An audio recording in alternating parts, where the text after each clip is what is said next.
Saudações, bem-vindos ao Primeiro Plano, e no vídeo de hoje eu vou conversar um pouco com vocês sobre o novo longa do diretor Guillermo del Toro, o tão comentado e aguardado A Forma da Água. O filme levou o grande prêmio no Festival de Veneza, o ano passado, o Leão de Ouro, e também é o grande nome do Oscar esse ano, concorrendo em 13 categorias e nas principais categorias do Oscar, como melhor filme, melhor diretor, melhor atriz, atriz coadjuvante, ator coadjuvante, roteiro original e diversas categorias técnicas. O filme se passa durante a Guerra Fria e vai contar a história da Eliza, interpretada pela Sally Hawkins, que é uma mulher muda e que trabalha de faxineira num laboratório secreto americano. Dentro desse laboratório chega uma espécie que foi capturada na América do Sul, que é uma mistura de homem com peixe, com anfíbio, uma criatura um tanto estranha e que é aparentemente violenta. Só que aos poucos a Eliza acaba estabelecendo uma relação com essa criatura, se comunicando com ela através de sinais, de música e de alguns outros elementos, porque enfim, né, ela é muda. E o filme vai discorrer um pouco sobre a relação desses dois personagens. O filme ele é uma fábula e ele já começa falando isso. Então a gente tem uma imagem subaquática, onde a gente vai ser apresentado ao personagem principal. Existe um narrador falando, essa é a história do não sei o que, não sei o que, bem num tom de fábula mesmo. E a partir daí a gente vai acompanhar a trajetória dessa mulher. Eu já vou adiantar que eu gosto bastante desse filme e eu vou elencar aqui alguns dos motivos porque eu acho que ele é um grande filme mesmo. Então vamos começar pelo roteiro, que é escrito, entre outras pessoas, pelo próprio Del Toro. E eu gosto bastante da estrutura do roteiro, porque é uma estrutura, acho que por ser apresentado como uma fábula, eu já comprei essa ideia logo de cara. Temos no começo uma narração, e quando eu comecei a ver o filme eu falei, eu não acredito que esse filme vai ser um filme narrado. E não é, porque ele logo larga essa narração de lado e ele vai mostrar essa história, contar essa história a partir de imagens. E logo nos 5 minutos iniciais a gente já é apresentado essa personagem principal e sem uma única palavra a gente vai entender muito quem é essa personagem. Então a gente já entende logo de cara que ela é uma mulher que mora sozinha, que é muda, porém ela escuta, ela tem uma rotina, ela é uma mulher feliz, ela tem uma relação legal com o vizinho dela, ela tem uma relação legal com o corpo dela, com a sexualidade dela. E aí a partir daí a gente vai acompanhar a jornada da Eliza, que segue muito bem a própria jornada do herói, né? Com todas as suas altos e baixos e nuances e etc. Existem sim alguns clichês, eu acho, narrativamente durante o filme em alguns personagens, mas eu não vejo isso como um problema. Eu acho que aqui o clichê ele é utilizado a favor do filme. Muita gente já escutei falando sobre o personagem do Michael Shannon, que é o grande vilão da história, que é um cara que trabalha dentro desse laboratório, que quer matar essa criatura, e falando, ele é um personagem unidimensional, é um personagem muito maniqueísta. De fato, ele é um personagem muito malvado mesmo, mas eu acho que ele segue algumas motivações que são explicadas dentro do filme e eu não me senti incomodado por esse personagem de maneira alguma. O roteiro também ele apresenta diversas alegorias que eu acho que elas são apresentadas algumas de uma maneira bastante explícita, outras nem tanto, mas eu gosto muito disso. O uso das cores no filme, elas têm muito significado. O filme é basicamente em tonalidades de verde com toques de vermelho. Isso tem um pouco de Amélie Poulain aí, com certeza. Mas acho que as cores carregam muito significado, né? Essa tonalidade verde escuro tem o quê? Tem relação com o dinheiro, com a ganância, com a inveja, que é esse mundo, né?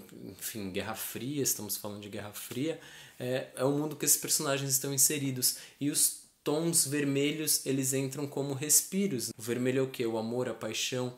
Então, momentos mais de amor, de paixão, e que ele homenageia o cinema, entram aí as tonalidades vermelhas. Vocês podem perceber que a Eliza, ela mora em cima de um cinema, aí a porta do cinema é vermelha, tudo com tonalidades vermelhas, as poltronas do cinema, né?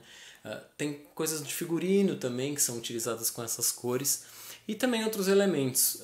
Eu vou dar um exemplo pequeno aqui que não vai ser spoiler, mas logo no início do filme a gente vai ser apresentado a rotina dessa personagem e aí ela vai lá e ela sempre cozinha ovos para levar para comer no trabalho. Então, no começo do filme ela põe os ovos para cozinhar, ela tem um timer em formato de ovo também, e aí ela leva esse timer, que é o tempo do ovo ficar pronto, para o banheiro, e aí acontece uma coisa no banheiro, que temos esse timer em forma de ovo em primeiro plano, então já temos uma conotação sexual ali em torno do ovo, e o primeiro contato que a Eliza tem com a criatura é dando um ovo. Então temos aí toda essa conexão. Tem muitos momentos assim, com o personagem do Michael Shannon também, que é um personagem bastante autoritário e dominador. Mas enfim, eu acho que são todos elementos, pequenos elementos dentro do roteiro que eu acho que acrescentam a história e enriquecem essa história. Que, na minha opinião, é essencialmente uma história de amor, mas ela também tem outras camadas aí. Digamos que a primeira camada seria essa história de amor entre a Eliza e essa criatura. E aí temos a segunda camada, que seria a questão política, né, da Guerra Fria. Então temos também toda essa ambientação política, Estados Unidos, Rússia, que é bem explicado durante o filme. E eu acho que a terceira camada são essas referências e homenagens que o Del Toro faz, principalmente ao cinema. A personagem da Eliza, ela, como eu falei, mora em cima de um cinema. Ela tem uma relação muito boa com o vizinho dela, que é o Giles, que é interpretado pelo Richard Jenkins, que também concorre ao Oscar como ator coadjuvante.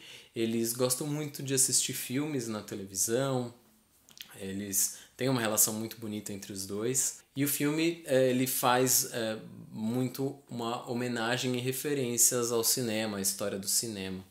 E aí, se a gente for mais a fundo, aí a gente pode puxar muita coisa, né? A Bela e a Fera, do Jean Cocteau, épicos bíblicos como o Ben-Hur, como Sansão e Dalila e muitos outros. A própria criatura criada para o filme é obviamente inspirado no Monstro da Lagoa Negra, o filme de 1954, que o próprio Del Toro já falou que foi uma grande inspiração para ele e que foi um filme que marcou muito a vida dele. Ele assistiu quando ele tinha 6 anos. Então, todos esses filmes de monstros, né? O Monstro da Lagoa Negra, o Frankenstein, os musicais, a cena musical do filme que tem inspiração ao Follow the Fleet com Fred Astaire e Ginger Rogers, que é um musical de 1936. Só que eu acho que tudo isso, todas essas homenagens e referências que estão dentro do filme, elas não tornam o filme referencial, no sentido de que o filme ele é só baseado em referências e homenagens. Elas estão ali para dar um plus para a narrativa.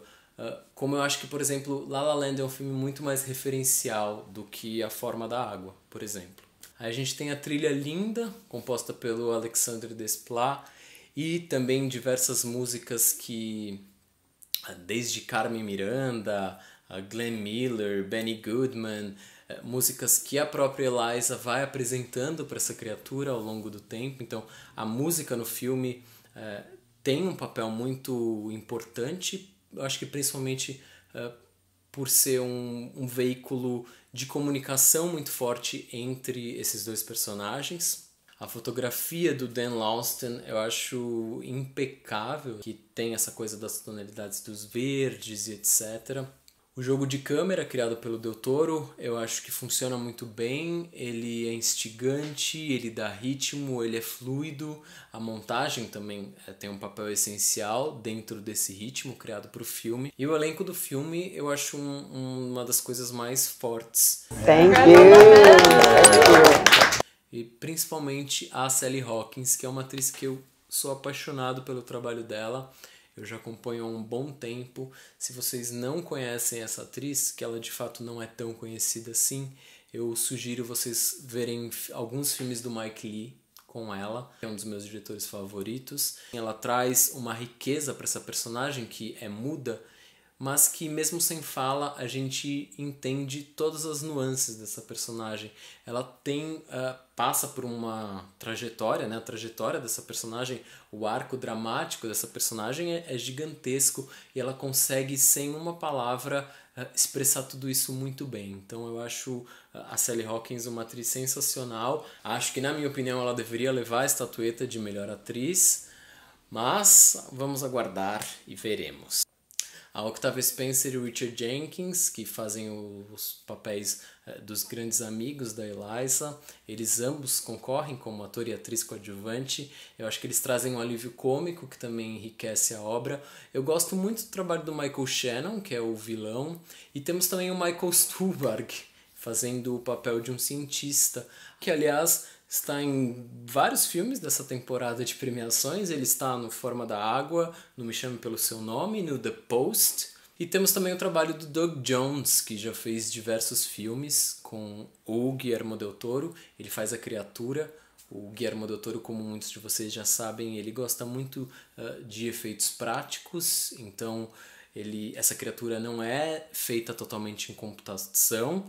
O Doug Jones ele tem um processo corporal que enfim, acho que já está acostumado, né? No Labirinto do Fauno ele era o fauno, ele era a criatura dos olhos na mão.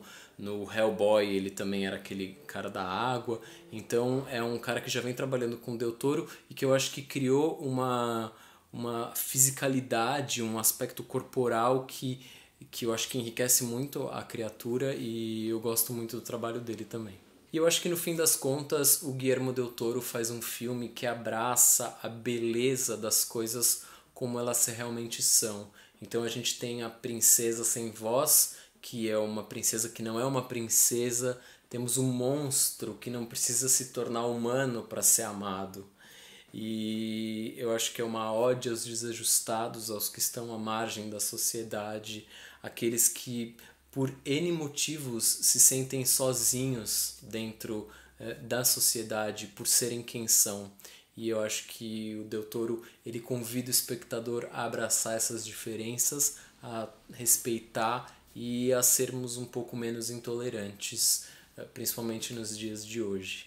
Então foi um filme que me tocou por esse aspecto e por, enfim, ser uma homenagem ao amor, uma homenagem ao cinema, uma homenagem às pessoas que se sentem sós dentro dessa sociedade cada vez mais intolerante. Então eu indico muitíssimo o filme e é isso.